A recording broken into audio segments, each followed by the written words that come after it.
Well, hello everybody. I guess it's 6 o'clock right now, and I want to welcome you out to Commapalooza. So happy to be invited to do 2 panels here. And so this is the last panel of the day for me. And they asked me to say this out loud.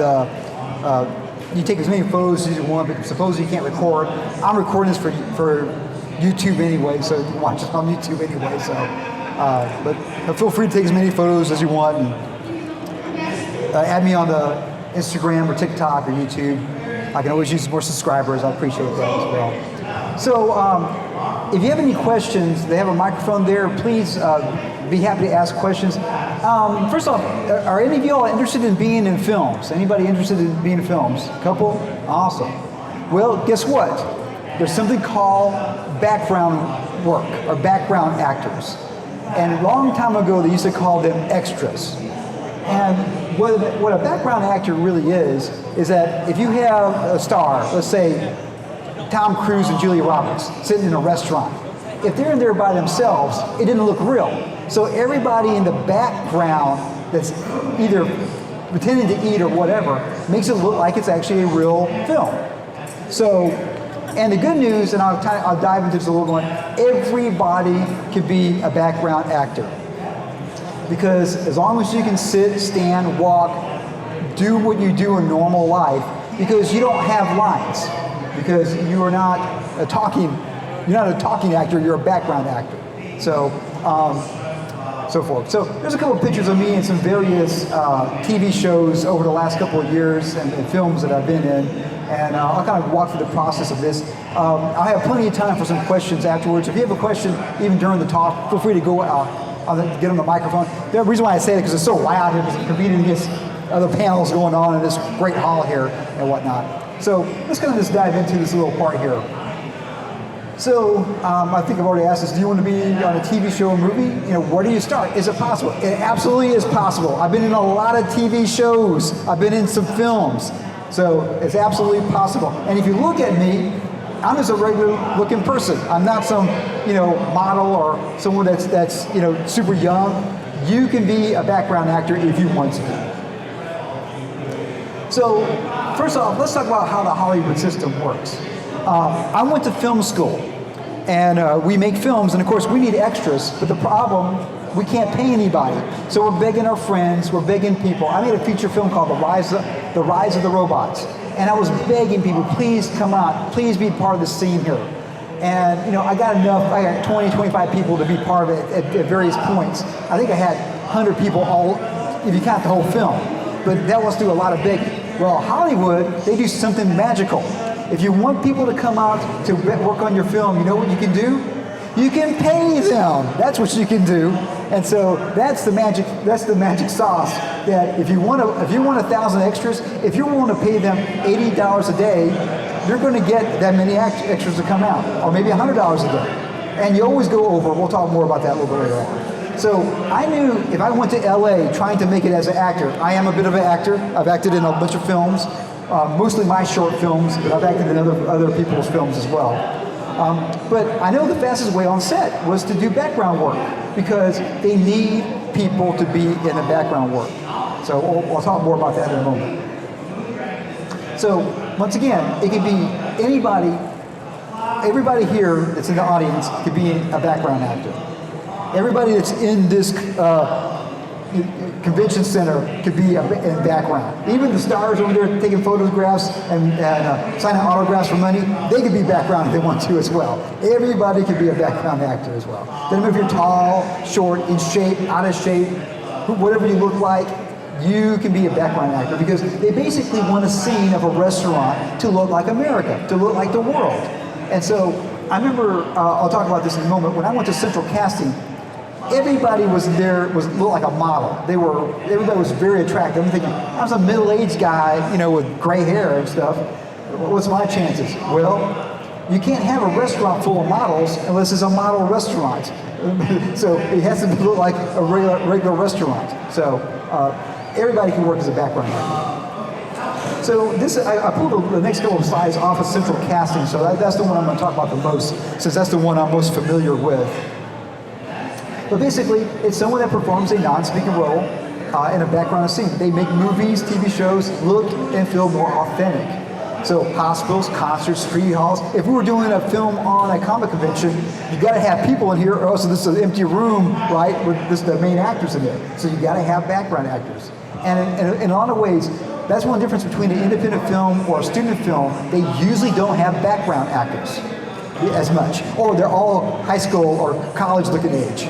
Like if you want a doctor, I'm someone that looks like a doctor or a judge or a father because I'm old. I'm older. I fit that. So, anyways, in film school, sometimes they didn't have that happen a lot. So what did they do? Well, there's no really job description, but basically, you might be in a high school one day, you might be a DJ another day.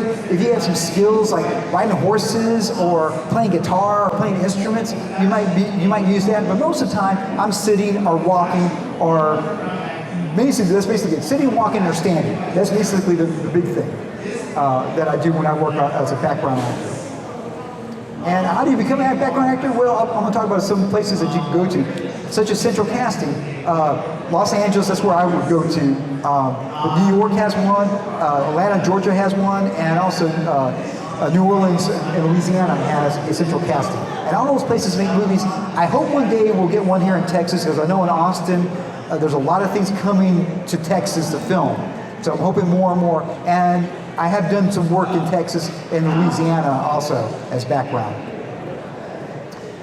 So basically, once you completed the onboarding, basically you fill out your profile. So you tell people, do you have, what kind of facial hair do you have? Normally I look like this, but for my last film I grew this big mustache out.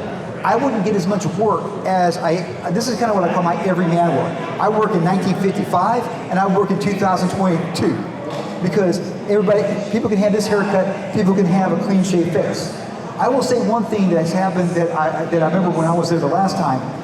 If you have tattoos that are noticeable, you need to have the ability to be able to cover them up with a shirt or a coat or something like that. So that's an important part of that because tattoos are actually copyrighted by the artist. So that's one of the important things is that if you got tattoos, just make sure you have a way to cover it up. My suggestion to you, if you want to be an actor, I probably would wait on tattoos for a while because you can get cast more, especially for period pieces as well. And same thing, have your natural hair also. It's probably another thing you can work any time period as well. So anyways, so the casting directors, they look at you. The day I went to Central Casting, I got a text message saying, "Are you available for this? The Rookie?" It was a brand new TV show, and I said absolutely. And I was like shocked that I got casted that quick. And the next day I was on set. So within 2 days, it was actually 1 day, I went to Central Casting, got booked. The next day I was on set. So I think it's either 1 or 2 days. I might be off a little bit, but I know really quickly I was on set. So it is very possible. So there I am in Hollywood. You see that nice Hollywood sign there. This is my film there, The Rise of Robots, because I thought it'd be cool to get it there. But these are some of the big places where there's background work and also some acting work. The first two are the ones I worked with exclusively. Around Central Casting and My Casting File. Both of those I have gotten work on. And on the My Casting File, you don't need to pay for the advance things. All you need is one picture and you tell about yourself. You don't need to pay for the extra stuff on there. Legacy Casting is one I've worked with a lot over the years. I was on Olympus Has Fallen with that one. The Bind is a new show that they shot about the Duck Dynasty folks. They shot that in Shreveport. I got to be background on that one as well. That was last like 2 months ago. So that's really cool. Backstage and Actors Access, and there's a lot more also as well. You have a question? Yeah. Which one of them do you recommend? In Texas, I would say My Casting File. If you go to Los Angeles, New Orleans, New York, or Atlanta, Central Casting would be one I would choose. Okay.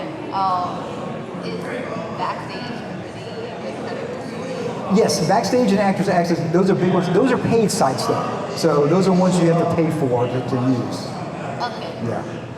So when you start off, I would say don't worry about when you're starting off. Start off free. Start off free.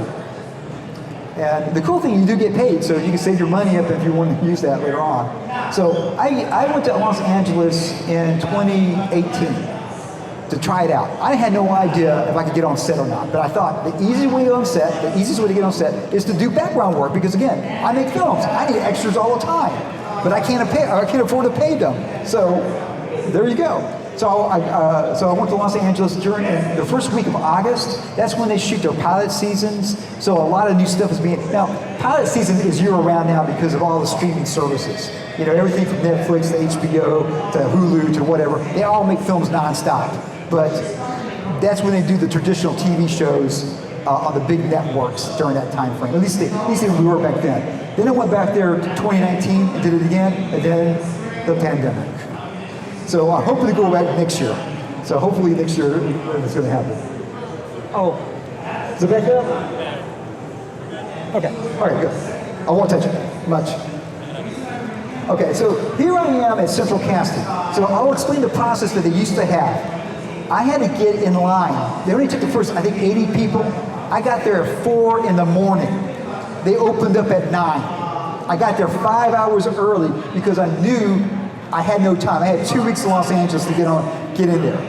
So all these people in the background here were people that were camped out along with me in the early morning hours. You see me had a smile there? That was a pass. When I got that pass, that means I got to go in the building and sign up. So at the time there, they did, I think it was Monday and Wednesday, I can't remember, Monday and Wednesday, I think, they would do new people. And then other Tuesday, Thursday, you could do touch-ups of your photos. So if you change your facial hair, got a different haircut, dyed your hair, whatever. So Central Casting was, so this is the inside, filling out the paperwork and everything. And basically, it's like a job, you're filling out a job form. You know, so you put all your information on there. You got to fill out your W-9, it was a W-9 for taxes. You got to fill out, I mean, basically, it's a job. It's a job that you're applying for. They can take a couple pictures of you. One is regular outfit, one is the suit, and one is a bathing suit. I didn't choose that. I didn't do that one because no one's going to cast me for that one. But those are the ones that they usually. Those are 3 type of photos: a headshot, and then the other ones are body shots. So, and that was really cool. That was a cool experience. And actually, some of these people, that cat right there, I know I worked on I think the rookie the next time, so I got to see some of the same people. And I remember I met one person on set. The next year I went to Central Casting to redo my face, get my new updated photo, and I saw a guy that I met on the background work the year before. So he was doing the same thing, updating his photo. So it gets to be a small world in some ways in a lot of these things. So there I am. That's the confirmation email I got saying, you got the rookie. So that was the email telling me where to go, how to get there, do all that fun stuff. And then you can see me barely right here. The phone's kind of blocking my face, but if you watch Firefly, you probably know who that cat is, right? This right here, see that seat right there? In between takes, he was sitting right next to me because there was an empty seat. So I'm sitting right next to the captain of Firefly. Now, you can't talk to him because he's doing his lines, but I'm thinking, man, at a comic convention, everybody would be, people would pay money to sit next in the building. And here I am, sitting next to the captain of Firefly, and I'm getting paid to do it too, So, in the other shots, you can kind of see me a little more clear, but anyways. Then, that was the first shot, was on the subway. Did anybody know, did you guys know in Los Angeles they have a subway system? Because I didn't know that until I got there. And it's great because it goes under the roads, so you get the places a lot faster because you avoid all this traffic and everything. Anyways, so that was the first set. The second set was in Santa Monica, I believe. And so that's the beach over there. So if you notice, I really can't notice too much, but I changed outfits. I had a suit on there, then I put on my Hawaiian shirt to be out there in the beach. So that was a long day. And what they do is they pay you for the first 8 hours. I think it's $88 for the first 8 hours. Then it's double time and a half for the next hours. Now here's the secret. They always go over. They always go over. Once they got you there, they're not going to let you go because they may need you down the line. If they don't need you, you're already there. To them, a few more bucks doesn't matter. But, for us, I would say I would get you. When I do extras for my independent films, I shoot you guys first and get you out because I want to make sure that you I don't waste your time. I'm thankful of your time. So that way I get rid of you, then I go to the close-ups of the talent. So anyways, that was my first time on set in LA. So that was an amazing. So here I am the next year, and this is the Cowboy set, and it was an episode of the Goldbergs. It was an episode that the National Lampoon, when it did the National Lampoon spoof of it with Christy Brinkley in the Ferrari, that's that episode.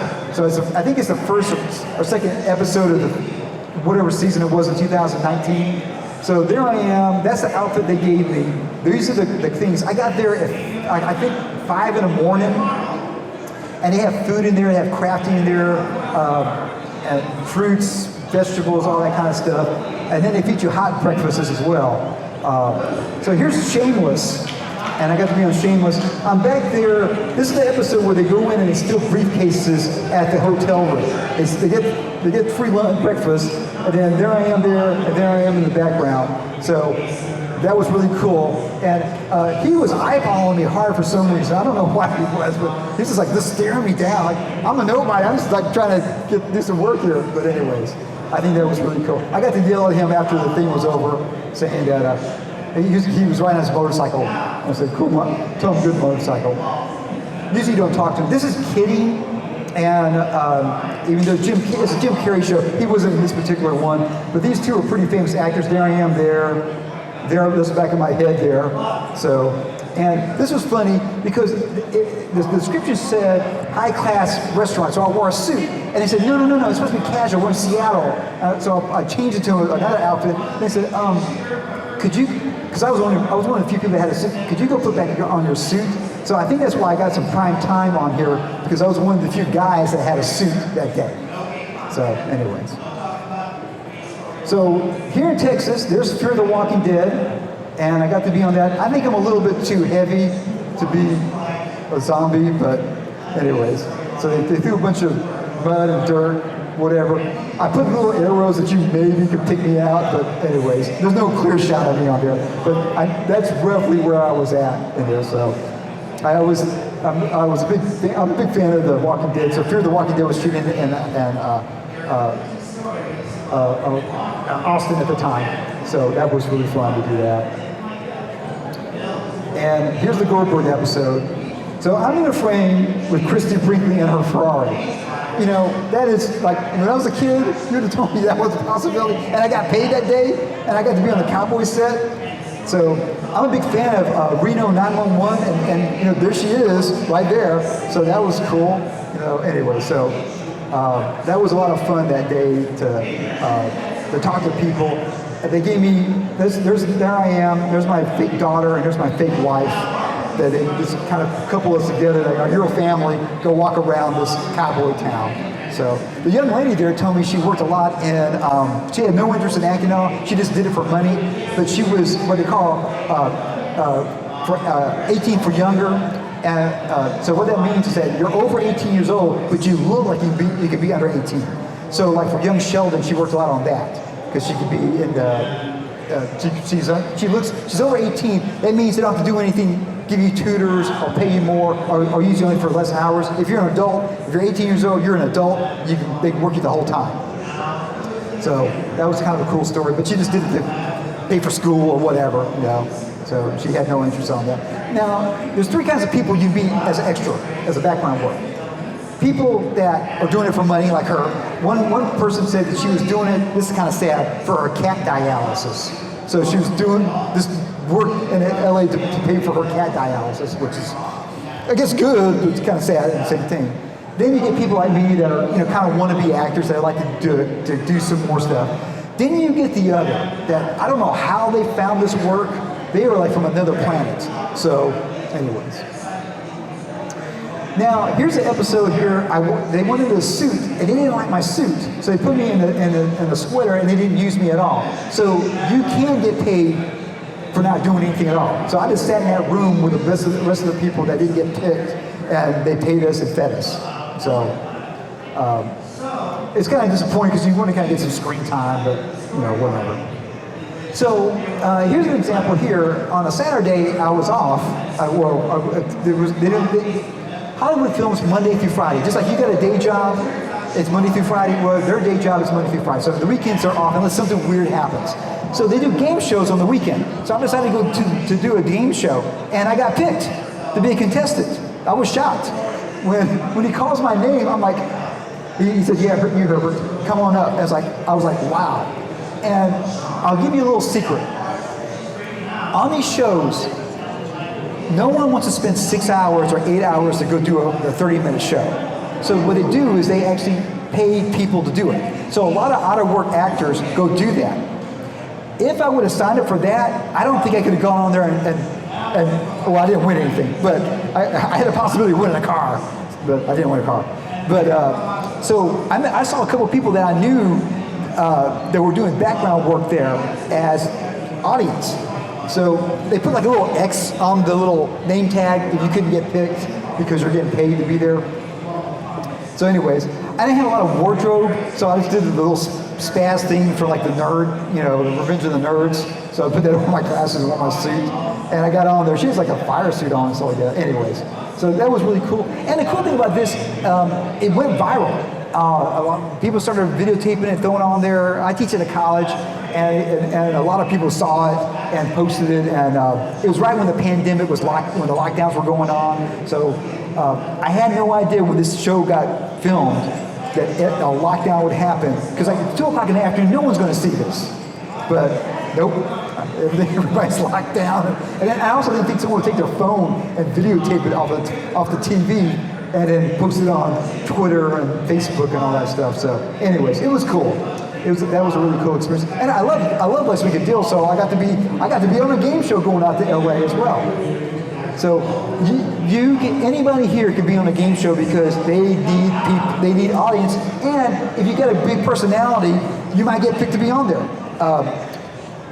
So now it's been a couple of years, I can go and be on Prices Right Now or go back and Let's Make a Deal. If you don't win, you gotta wait 3 years or 2 years before you go back, so now I can go back and work on it again.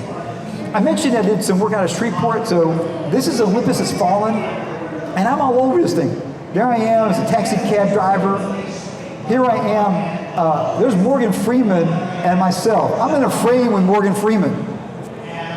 Wow, no one would know it, but I know it's there.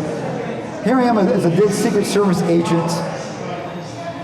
So I got killed as a storm. You've seen Olympus Has Fallen. They basically take over the White House. So, anyways, so that was really cool to do that.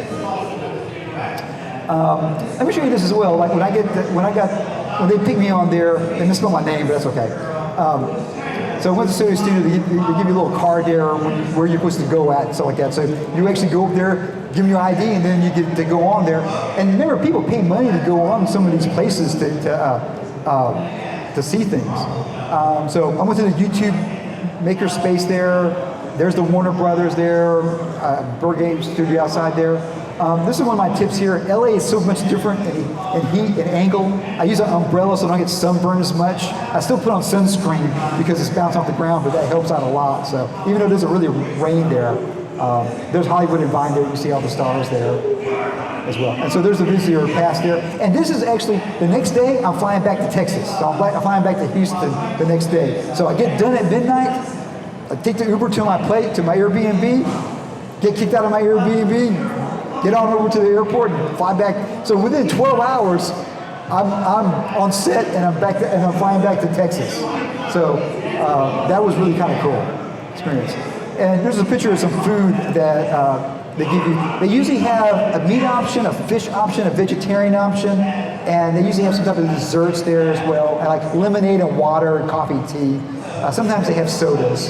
But anyways, so they feed you on set, and they have what they call craft services. So they have chips and cookies and peanuts and things like that. On the big networks, their crafting table is amazing. On the smaller ones, not as good. So, but there's still something that's there. And they got their regulations, like on the Goldberg one, people were counting down and saying, well, we just got bumped. We got a food bump. And after, I think it's 6 hours, they had to give you a hot meal, or they got to pay you $9 more.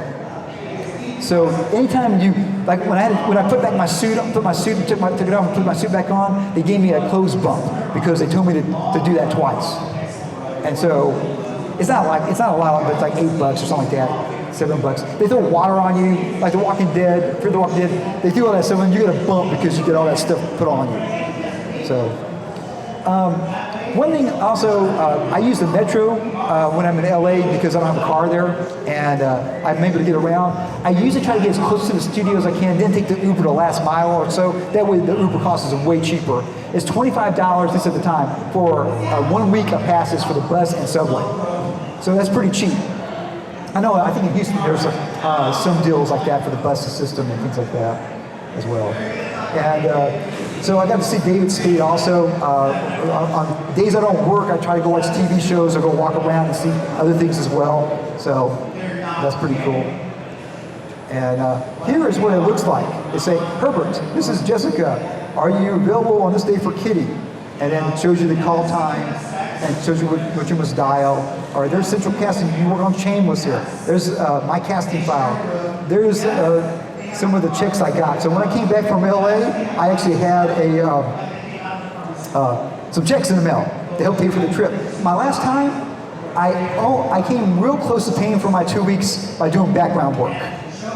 So that's something. The first time I got halfway there. The second time, and I think it would have, if the pandemic didn't happen, I probably would have been able to pay for it because I kind of knew the system a little better. So it kind of makes me feel kind of cool. Like I get these texts. I didn't find that text, but I got a text for Huckleberry. And so are you available for Huckleberry? It's Sunday night. I'm in Nacogdoches, Texas. And it's like Monday at 8 a.m. in LA. I said, well, I can't do it. I'll look it up. You know what Huckleberry is the code name for? The Baby Yoda show, the Mandalorian. I could have been out of focus in the Baby Yoda show, but oh well. If I had 2 days notice, I would have done it. But I couldn't. It's 8 o'clock on Sunday night. I can't even get a plane ride, and it would have been thousands of dollars, but I don't know. And so during the pandemic, I'm going to show you this. They did virtual background work. So it's hard to tell, but I am. Where am I in this shot here? I know I'm in there. My sunglasses, I'm not seeing it as well, but I'm in here, there, and they actually paid you. So I got to do using Zoom. I just set up right here, just having my laptop with a webcam there. I was able to work on America's Funniest Home Videos in the background there. So there I am right there. He's sort of pointing to me right there. I have a beard on at that time, so I'm kind of right there. So that's kind of cool that was a possibility to do that as well. So one last thing I want to say is that if you want to make films, do like I do. Make your own films. I just got done filming on the brick streets of Shreveport. I want to make a film for the Louisiana Film Prize.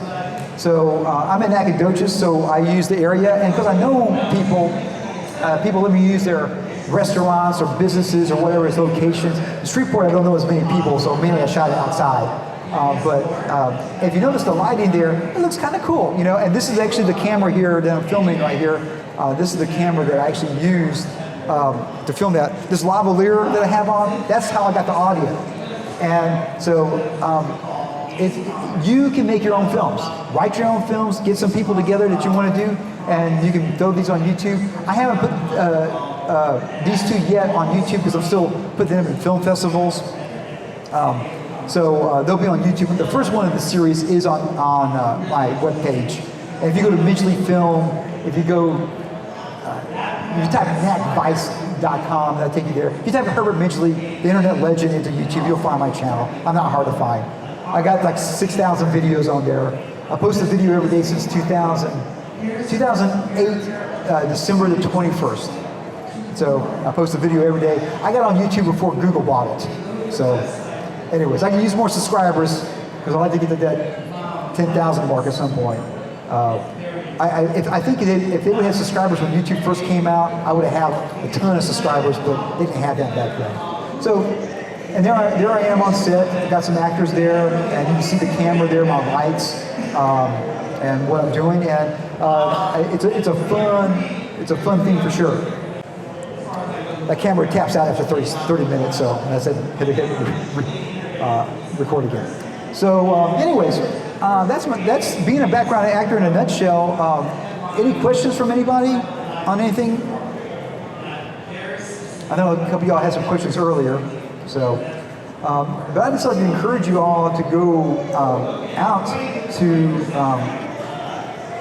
do this if you want to. And I know in Houston they film things as well in Houston, and so you can definitely make some films as well. I'll put the names of those background things up there as well and whatnot. So I do. Yes, do you got a question?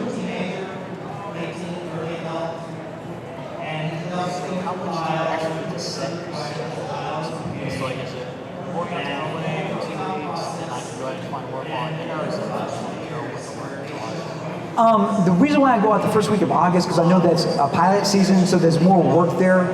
There's times that are drier, but again, because of all the streaming services, there's more work out there than there used to be. And so there's a lot of work. I have a limited amount of time because I teach for a living, so that's when I go out there, right before school starts after the fall. And then, if I haven't had anything so special that they call up. Now I'm background. If they don't get me, there's somebody else in LA that's already there that could do that as well. That's a great question. And you can also not take up. They can offer it to you and then you can say no, I don't want to do it. You know.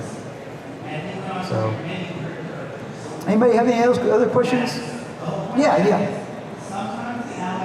Which website did you say is for Texas? My casting one would be better for Texas.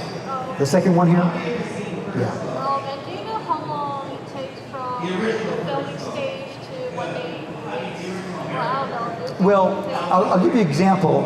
The Let's Make a Deal, it took like 9 months for it to get on air because they filmed those things so much in advance. The TV shows were roughly, I think, 2 to 3 months. Like The Rookie, I filmed in August. I think I got to see it either late September or early October.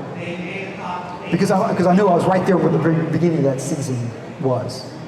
So it's always fun to kind of look, and I was like, did I make it? Oh, I did. Good. Okay. Then you'll take some screenshots of that. So what about movies? Is it like a year or something like that? For a film?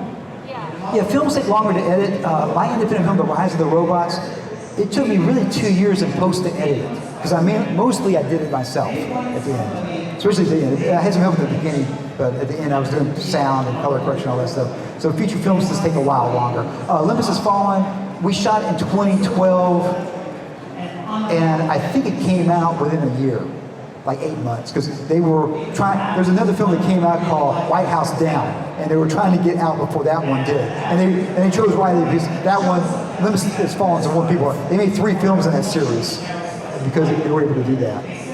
So.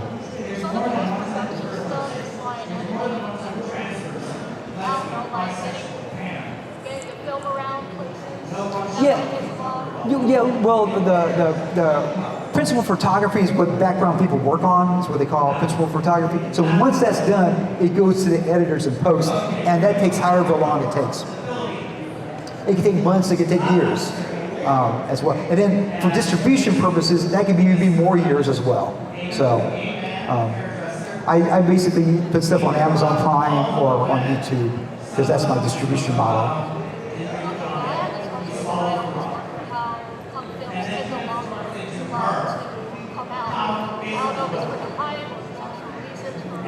Yeah, sometimes they also, it depends on movies when they need to be released as well. Like Christmas time is a big time. Thanksgiving is a big time. In February typically was a time when no one has money because they spend all the money for the holidays. So usually films don't get released as much, or the big films don't get released at that time there. But things have changed with the streaming world. And I know now after the pandemic, if I go out there next year, hopefully I go out there next year, it's going to be different how I work. Right now, one reason why I'm not going out right now is because you got to show all your vaccinations. You got to do vaccinations before you get on set. Then on set, that means it's less time for me to work. So I'll make less money because I can't work as many shows. I don't have a problem doing that. It's just that I can't work as much. So I would say I would work at least minimum half as much as I would before. So.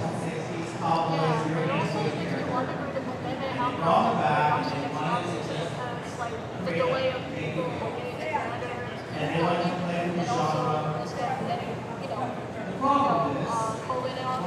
on the last one I worked on, the Bind, they would check our, they would check us on set before we go on there, and then make sure we all passed and everything. So, yeah, it's a different world now, and I have a feeling a year from now things should be better. I'm hoping things will be better a year from now. Really do. This gives me hope seeing this many folks out here today. Thank you so much. Could I ask one of y'all to take a photo of me up here? Because if it didn't happen,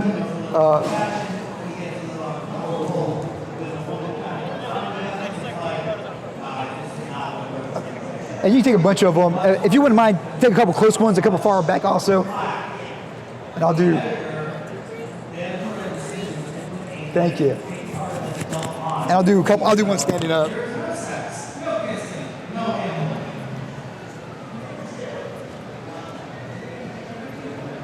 Thank you so much. Thank you. Well, I really appreciate y'all coming out today. I hope you had a great time here at Palooza. I know I did, and I hope they asked me to come back next year, and hopefully I have some more films I've been in. Hopefully you'll have some films that you can share with us as well. So you have a great day, everybody. Thank you all so much. If you have any questions, I'll be up here. Come on up and say hi. Thank you all. Oh, thank you.